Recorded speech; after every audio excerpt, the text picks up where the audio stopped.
Ciao, sono Alessio di Milano e vi porto nel fantastico mondo del campeggio.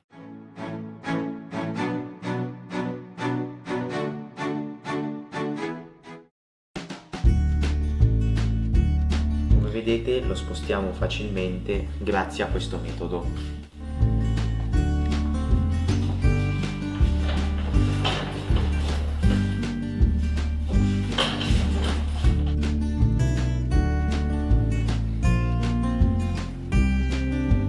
A sinistra va la velocità massima sulle statali, mentre a destra la velocità massima sulle autostrade.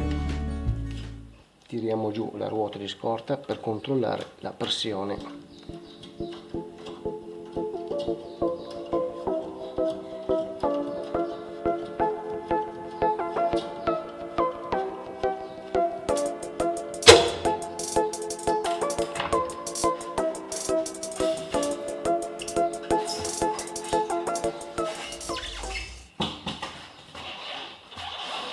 Eccola qua.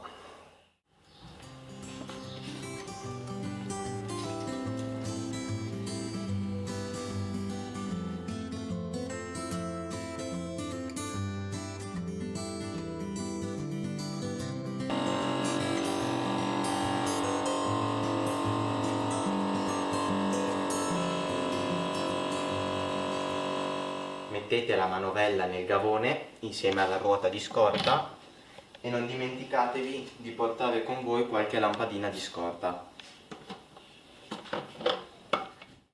Sfiliamo i carrellini.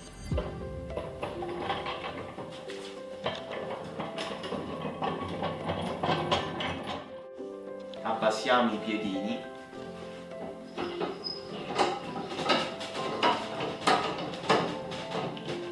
Fate 4-5 giri per ogni parte, non tutto d'un colpo.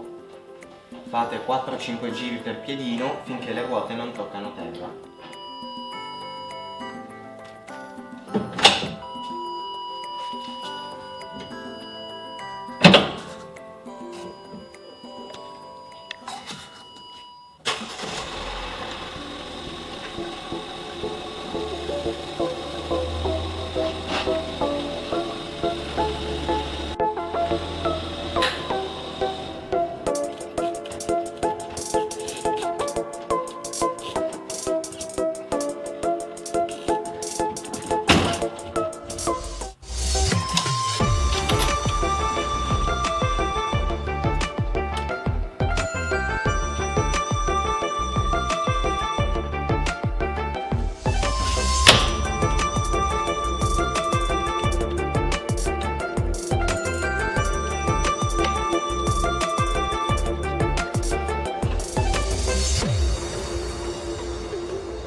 Qua facciamo la revisione. Dentro non si può filmare.